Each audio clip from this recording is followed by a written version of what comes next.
All right, I know it's Christmas and you're spending time with your family, having a good time. I'm spending time with my family, but I thought I'd crash your party, give you something to think about, some coincidence. So I might as well introduce myself. I know many of you know who I am. Gene Ho was Donald Trump's personal campaign photographer and current editor-in-chief of George Magazine. But I'm here to give you a coincidence and something for you to talk about. Figure out this mystery that I have. All right, a lot of you guys know about this picture. You've seen this picture before. If you're not familiar, some of your friends will tell you all about it. Because in the middle of the picture, it's very strange because there's this one guy who's everyone else is in uniform, and this one guy is just sitting there or standing there with no uniform and just a shirt and a tie, suit and a tie. Okay, here's the crazy thing. So in the inauguration for Donald Trump, when he was inaugurated president, he gave his speech. He was sitting with his family, gave his speech, and as he was walking out, someone joined him to walk up the stairs with him. So there's no one else around him except for this one person. And what a coincidence. It's the same guy. I think it's the same guy. That guy, it's on video, met Donald Trump while he was walking and walked in after the speech with him. So, I don't know. Or Merry Christmas.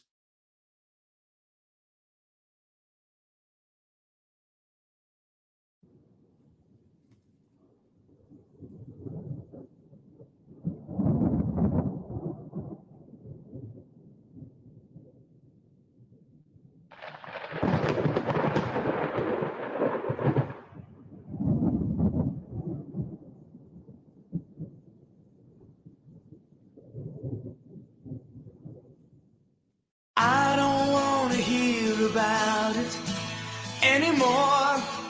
It's a shame I've got to live without you anymore.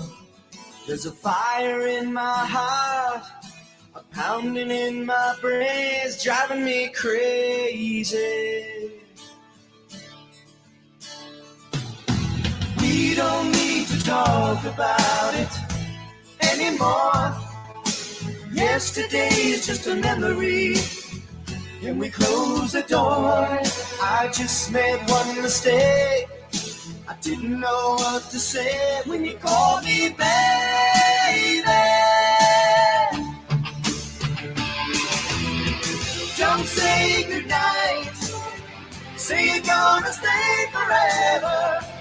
All the way. Take me higher to fly me over yesterday. Can you take me higher? It's never over. Yesterday's just a memory. Yesterday's just a memory. I don't want to live without you anymore. Can't you see I'm in misery? And you know for sure I would live and die for you. And I'd know just what to do when you call me baby. Don't say goodbye. Say you're gonna stay forever. All the way. Take me higher. Can you fly me over yesterday? Can you take me higher? It's never over. Yesterday just a memory of a running. I was running for the door. And that's sitting right in the sky. I was running back for more.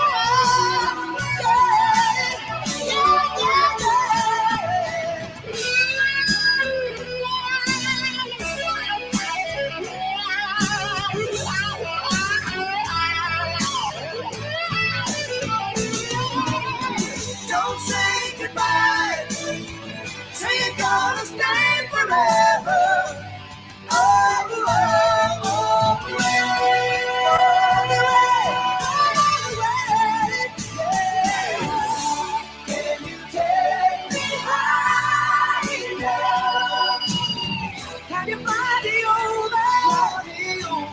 yesterday.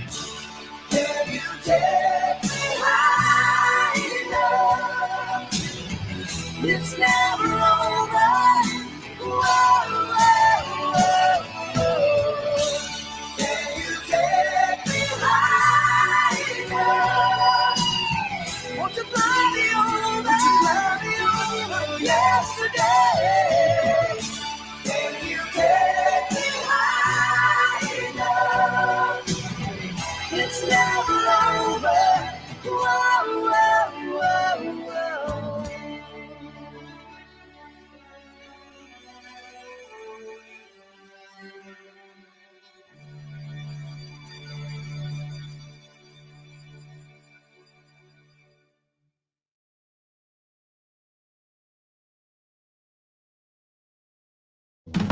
LGB. LGB. LGB. LGB. They say LGB everywhere I go. LGB. What it means, I don't know. LGB. Whatever it is. LGB. Kamala, help me, please. Please. Alrighty then. Thank you. LGB. That's let's go, Brandon. Right? LGB. This means let's go, Brandon. Go. LGB. Sounds like let's go, Brandon. I guess. LGB. All right. Let's go, Brandon. I am Cornholio. Chant LGB. Right wing and left wing. LGB. Go, you know the thing. LGB. If you don't sing that back, LGB. And you ain't black. LGB. let's go, Brandon. LGB. Let's go, Brandon. LGB. Let's go, Brandon. FJB. Let's go, Brandon. I'm Joe Biden, and I Forgot this. Greetings, my dear friends, and welcome to another episode of Reading Epic Threads. I'm your host, Patrick Gunnels, joining you from Houston, Texas, this December 26th, 2023 at 9:28 a.m. Central Standard Time. And I've got two features for you today. The first will be a relatively short actual thread. That's right. My show was originally named Reading Epic Threads because I would read Twitter threads that I meant for my friends to be able to read who would refuse to join Twitter and who wanted to know where I got my news. And that's how my channel began in the first place. And I will actually be reading a Twitter thread from Brian Cates, one of the original guys who started my channel in the first place. And he didn't know he was starting my channel, but he was one of the inspirations for my channel being started in the first place. And then we will be doing a piece entitled, Is the United States a Nation? From Badlands Media. The author is American Hypnotist. I don't believe I've ever read American Hypnotist before, so today will be the first time. In the meantime, don't forget that this show is brought to you by Angel Paste, the best lotion the world has ever known. Why? Well, it was invented by my sister Barbara, who was a consultant for cosmetic surgery patients, and she would consult after the fact with them to show them how they could best get the results they wanted from their surgery. And one of those objectives would be to minimize scarring. So she would look online and in stores for products they could put on their skin to minimize scarring. And she found that every single one of them, eventually she found out it has some ingredient in it that I don't want them putting on their skin. So she made her own. And Angel Paste was born. It consists only of food-grade plant oils, always extracted from the plant using cold, non-chemical processes. Everything your skin wants, nothing it doesn't. And we are seeing incredible results. We are seeing age spots fading. We're seeing dead skin tumble from the body without a trace of abrasion. We're seeing eczema, psoriasis disappearing. We're seeing sunburns being prevented. We're seeing just amazing things, guys. And it doesn't need a prescription or anything like that because it's just food grade plant oils. That's all it is. Everything your skin wants, nothing it doesn't. I'm going to be able to tan today because I don't have to worry about getting burned. And that's a fact. Don't forget, guys, we're also going to be doing some Angel Paste sales at GART 3 in Irvine, California. So check that out. Cash you can pay cash and not pay shipping in Irvine, California. But we're doing a very cool special right now, okay? If you purchase any bottle of Angel Paste online between the 22nd of January and the 22nd of December and the 1st of January, Barbara and I are going to do a raffle for a gift box that contains all the products that no one's allowed to buy. And it's because we can't spin up large enough production to meet demand. So the Angel Paste Sugar Scrub, the Angel Paste Lip Balm, the Angel Paste Miracle Butter. Excuse me. The Angel Paste Miracle Butter. All of the products that we wish we could sell but just can't due to production limitations. So you will be getting one-off special made versions of these products. The lip balm is absolutely amazing. I'm so privileged to be one of the handful of people in the world who can use it. The Miracle Butter, which is just a thick formula that stays on your hands and feet and all over your body. It's amazing. And of course, the Sugar Scrub, which is great for just removing dead skin that didn't come off from original Angel Paste. Just amazing products, all of them. Things that you cannot purchase on the website, only if you buy a bottle of Angel Paste right now. Go to angelpaste.com, use promo code Shapiro to pry $1 from my grasping hands. If you get 3 or more bottles, you get free shipping. Your skin will drink it up. Don't forget, the raffle will be on January 2nd for all people who purchased between the 22nd of December and the 1st of January. Now, let us begin. From Draw and Strike on Twitter, Brian Cates. No matter how many years it takes, there will be justice. Pictured here, for those of you just listening, an aerial view of the Kennedy gravesite. In case you don't know what you're looking at in that picture, here's the ground level view at the red pin from the picture in the previous post. For those of you just listening, the eternal flame. And the headstone, John Fitzgerald Kennedy, 1917 to 1963. Now, you could say, if you really wanted to, that this is just a really amazing coincidence that the John F. Kennedy Memorial gravesite is laid out in a giant queue. It's perfectly fine if you do that.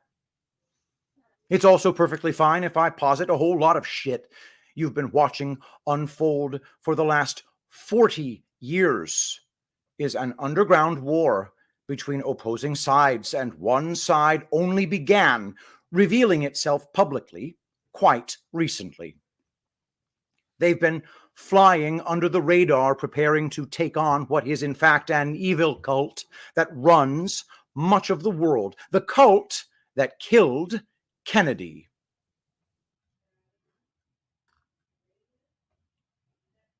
How is every one of their backups that was supposed to prevent us ever getting to where we are now defeated? Q drop number 354 of December 14th, 2017. Shall we play a game? Find the spiders and build the web, the map. Remember, they consider you to be the fly, the feeder specifically. Remember, they never thought she was going to lose. Therefore, they never thought investigations and or public interest into their criminal acts would be exposed/investigated. Therefore, they never thought they had anything to fear. Therefore, they openly showcased their symbolism. Therefore, they were sloppy. Hussein's last speech in Chicago, scandal-free. Why did he continually emphasize that phrase? As a backup, they infiltrated and controlled the narrative, the MSM. As a backup, they install only those on the team. As a backup, they blackmail those that aren't. As a backup, they defined conspiracy as crazy/mentally unstable, and label anything true as such. This works, given most of what they engage in is pure evil and simply unbelievable hard to swallow. The fix has always been in, no matter which party won the election. JFK, killed. Reagan, shot. This was always the promise made to those who played the game willingly or otherwise, i.e. they would never lose power. power of the three-letter agencies, power over the U.S. military, worldwide dominance to push against other nations and install like kind. These people are really stupid. Follow the husbands.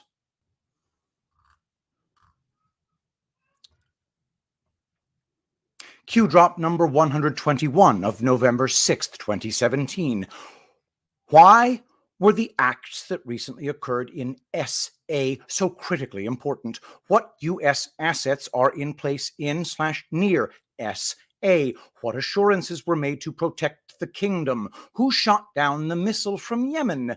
POTUS declassify _speech _Jap _11 _5. Was it really from Yemen? How do we know? Why is this relevant? Who are the puppets? Who are the puppet masters? Who pulls the strings? What provides power? What if U.S. elections can be rigged? How are JFK, Reagan, and Trump different from the rest? Why did JFK surround himself with family much like POTUS? What if it was bought and paid for? How would this be possible? Why are there no voting ID laws in place? What do you need an ID for? List, compare, laugh. What is the argument for not allowing voter ID laws to be enacted? Why are immigrants important? MB, votes, attacks. Why are illegals important? MS-13, votes, 187. Why is open border important? What did BO say on the campaign trail last year to illegals within the U.S.? What did BO encourage? Was this illegal? Who owns sizable shares in voter machine companies? Who decides what voter machines are used in elections? Why are some important counties still manually/hand counted? God save us. Q.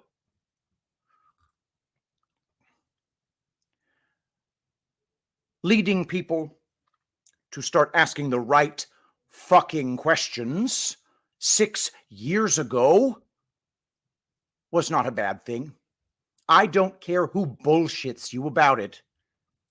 The key unlocks the map. When enough people have used the key to unlock the map, the question will be asked. Nobody will be able to or in a position to avoid asking the question, why did they have to do this? And asking that question will inexorably lead to the asking of other questions. Who killed the Kennedys? All three of them. Who killed Diana?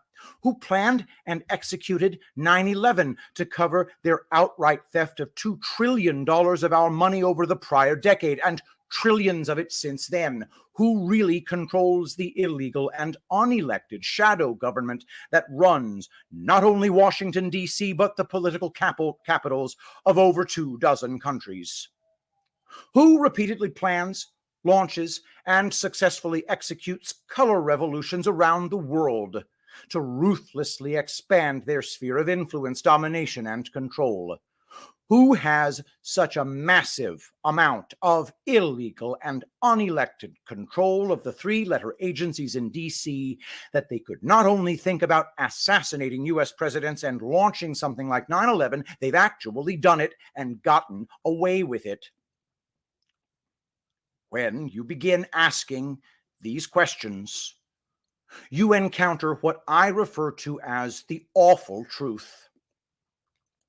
The same organized, global, truly international, and non-diverse group of people did all of this. A real-life specter, like something right out of a James Bond movie. Do they still run everything? We're going to spend the next year finding out how powerful control and influence they have left in the face of the Great Awakening.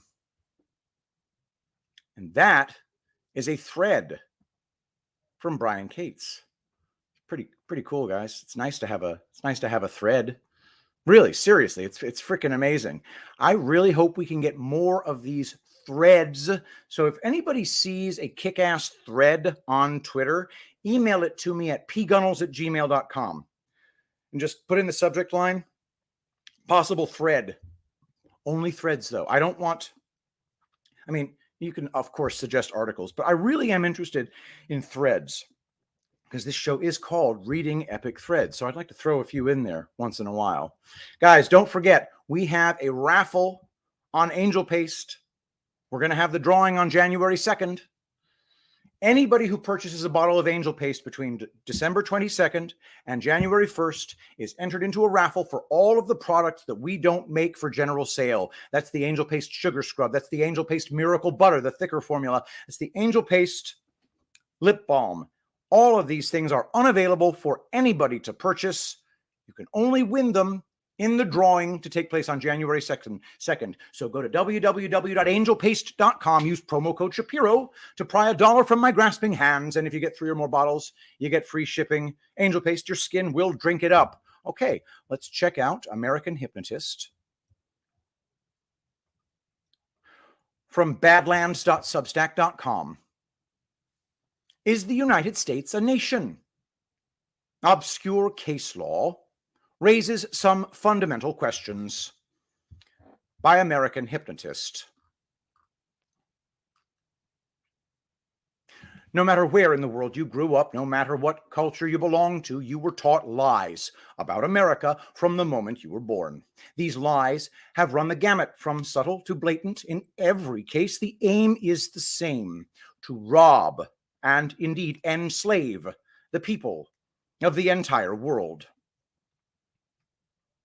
No doubt that's a bold claim to make, but it's nonetheless true. America is extremely important. There's a reason why the cabal decided to capture the American military as their own. There's a reason why the cabal decided to turn America into the world's biggest economic superpower after World War II. And there's a reason why Q told us that if America fails, then the world will fall. Anthony Napoleon, in his masterwork Shadow Men, an encyclopedia of mind control, dedicates an entire 91-page chapter solely to demonstrate the extraordinary vision and circumstances that gave birth to America centuries ago. It's not merely a stereotype to call America the land of the free, for few countries have presented as big of a problem for mankind's would-be masters as America did in her early years. Unfortunately, evidence suggests that we were never fully emancipated from Britain.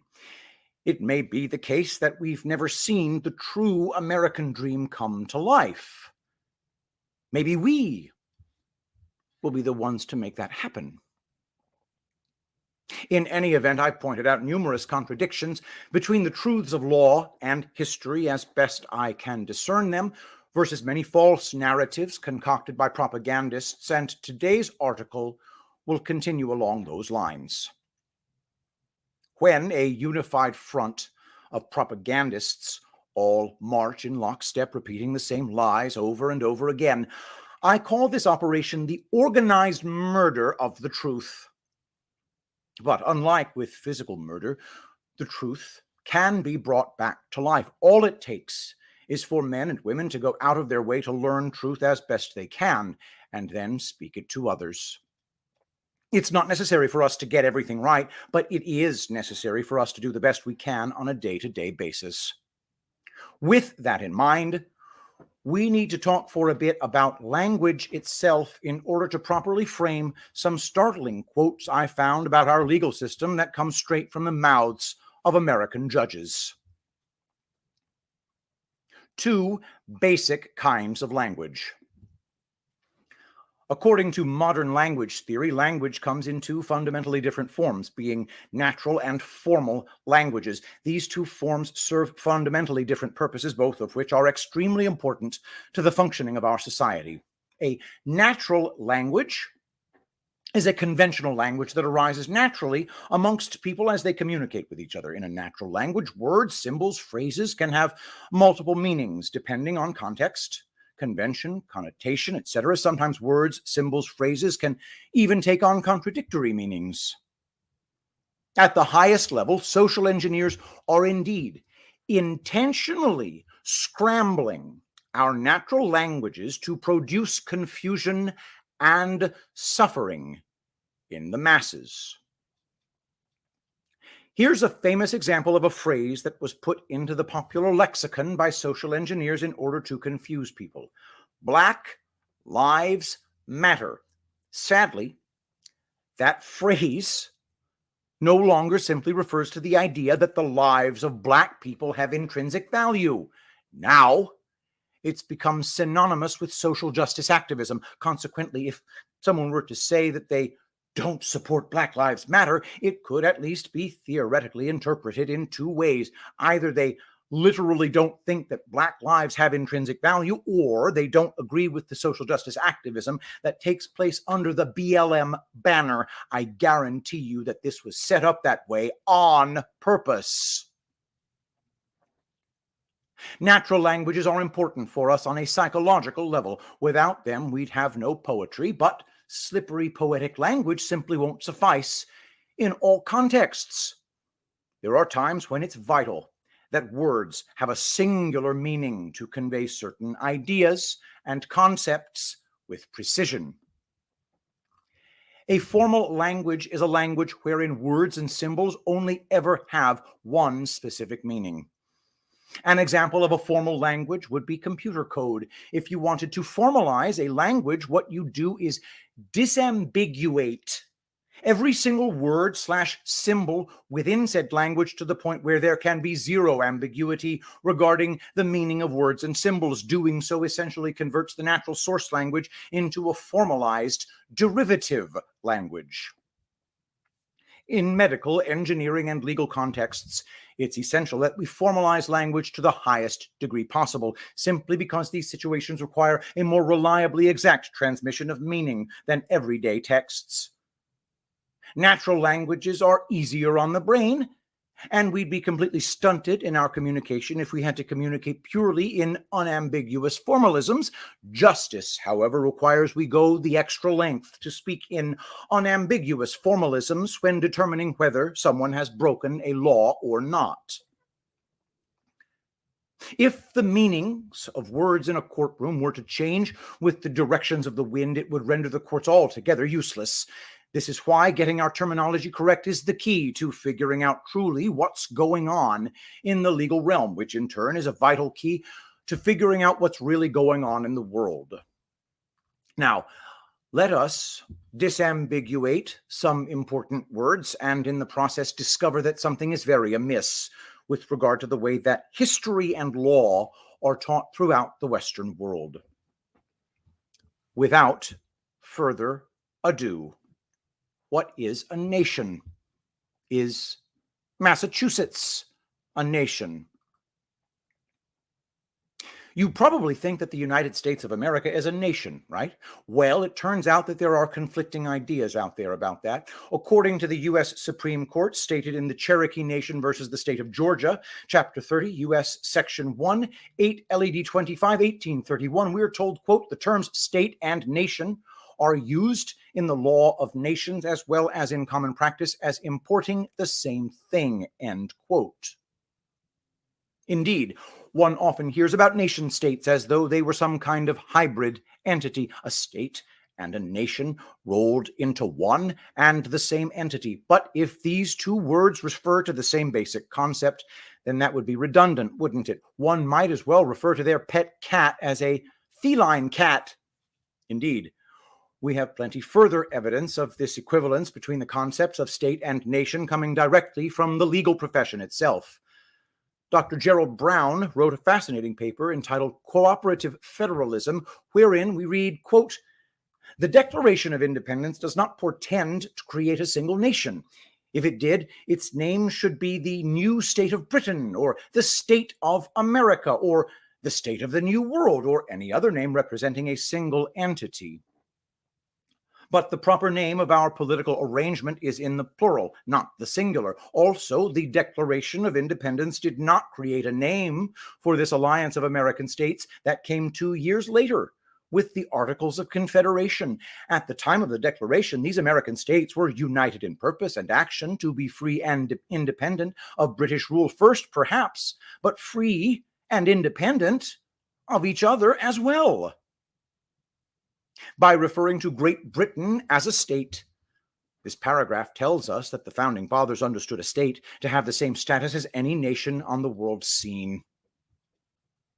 End quote. This logic is impeccable. How can it possibly be the case that the colonies and Great Britain have different status when the exact same word is used to describe them both? Sure, in your average natural language, we could easily see how such words could be used interchangeably, but since legalese is a highly formalized language, we need to pay attention to these distinctions. They matter. When you combine different nations together, what do you get? If the United States were a nation, then that would make it a nation of nations, but this is not what the Constitution tells us in its preamble. In fact, it says quite plainly that the purpose of federalizing the nation-state colonies was to form a more perfect union. Nowhere does it say anything about forming a new nation out of all the independent states in America. A union is what you get when sovereign nation states decide to delegate certain powers to a central authority whose action legally ought never to extend beyond its enumerated powers. The bottom line is that if you live in America, you live in a nation that has outsourced a small portion of its authority to the Union. The national character of the individual states is evidenced further by the legal definition per Black's Law Dictionary of Congress. As recently as 1951, on page 373, fourth edition of Black's Law Dictionary, we read, quote, Congress, in international law, an assembly of envoys, commissioners, deputies, etc., from different sovereignties who meet in concert measures for their common good or to adjust their mutual concerns, end quote. But that's not all. We have further case law to back up our assertion that the states are, in fact, nations, and that the nation, known as the United States, is decidedly not a nation unto itself. In Chisholm, Exer v. Virginia, 2 DALL 419, 1 LED 440, 1794, we read, quote, the question to be determined is whether this state, so respectable and whose claim soars so high, is amenable to the jurisdiction of the Supreme Court of the United States. This question, important in itself, will depend on others more important still, and may perhaps be ultimately resolved into one no less radical than this. Do the people of the United States form a nation? By that law, the several states and governments spread over our globe are considered as forming a society, not a nation, end quote. In People ex rel Attorney General versus Nagley, 1 Cal 234, 1850, we read that, quote, each state possesses all the powers of an independent and sovereign nation, except so far as they have been ceded away by the Constitution. The federal government is but the creature of the people of the states, and like an agent appointed for definite and specific purposes, must show and express or necessarily implied authority in the charter of its appointment to give validity to its acts, end quote. And lastly, Black's Law Dictionary, revised 4th edition from 1968, has the following to say about nations on page 1176. Quote, a national government is a government of the people of a single state or nation united as a community by what is termed the social compact, and possessing complete and perfect supremacy over persons and things so far as they can be made the lawful objects of civil government. A federal government is distinguished from a national government by its being the government of a community of independent and sovereign states united by compact, end quote. Isn't it nothing short of incredible how little we know about our own quote-unquote government? Social engineers want to make sure people never figure out the true meaning of words because that would mean the jig is up for them. The popular myth taught in school that the United States is a democratic nation is utterly false, but the reality is that we live in a completely different system from that. But wait, things get even more confusing than that. Different forms of law require different words. It turns out that public international law and private international law treat the question of whether the states are foreign to each other entirely differently. In Robinson v. Norato, July 25, 1945, the Rhode Island Supreme Court had this to say about the matter, quote, In the sense of public international law, the several states of the Union are neither foreign to the United States, nor are they foreign to each other. But such is not the case in the field of private international law. End quote. So, what's going on here? Why would things be different depending on whether or not you're operating in the private or the public? I ask the question sincerely. I have my hunches, but I'm unwilling to state them out loud just yet. More research and preparation is required. For now, readers are encouraged to discuss these matters in the comment section below, as the readership here tends to be very well informed and insightful. I have no doubt that there are many people reading out there who can pick up from where I left off and provide such much insight as to why things are set up this way. Conclusion. Many months ago, I promised many of you to continue doing deep dives on the law and topics related thereto. Research into these fields remains ongoing. Stay tuned for more of these types of topics in the future. For now, instead of coming to a hasty, ill-considered conclusion to any of the above, I'd like to instead make a very general point about why this type of research is, I believe, vital for digital soldiers. Remember what we said about natural and formal languages? Both serve different necessary functions in our lives. Though legalese, technically speaking, is a natural language, it is formalized to the point where it essentially counts as a quasi-formal language unto itself. Definitions of words must be exacting in a courtroom or any other legal setting. Otherwise, it becomes impossible to govern in a sane or reliable way. Consider this metaphor. If the cells in your body could not communicate with each other properly, then your body would break down and you'd perish. The same principle applies at the societal level. Restoring America to greatness is very much like treating a patient with a dire illness. If you want to cure the patient, you must first correctly diagnose what ails the patient. The good news is, the more of us learn how to correctly diagnose the situation for what it is, the more quickly we may apply a viable cure. American Hypnotist, signing off for now. And that is from badlands.substack.com. badlands.substack.com. Subscribe today. And of course, you can also subscribe with a paid subscription at badlands.substack.com. And don't forget to check out American Hypnotist as well. Wonderful piece, wonderful work. Thank you, American Hypnotist. I'm really glad that I read one of your pieces. Fascinating and thought-provoking. No question about it. Okay. Thank you, everybody, for watching. Don't forget about our raffle at angelpaste.com. If you purchase a bottle anytime between December 22nd and January 1st, the best lotion in the world will come straight to your door. But for every bottle that you purchase, you get a chance in a raffle to win a gift box that contains all the products that we do not currently sell, because production will not allow. They have to be made one-off. I'm talking about things like the Angel Paste Sugar Scrub, which we will be presenting someday in 2024. But to be able to get it now, you have to win the raffle.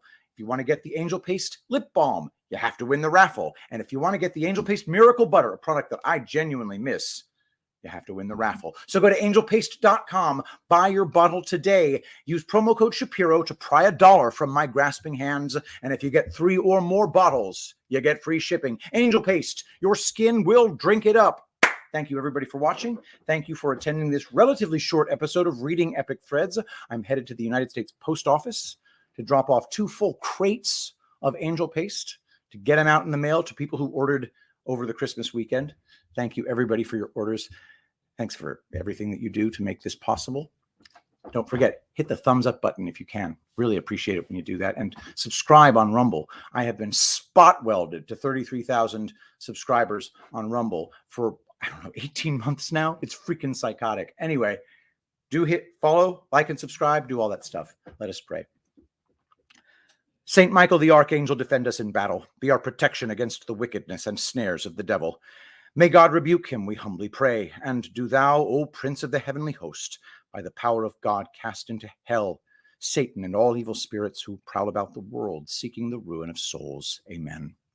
I love you all. Thank you so much for being here, and I will see you tomorrow. I will be the greatest president that God ever created.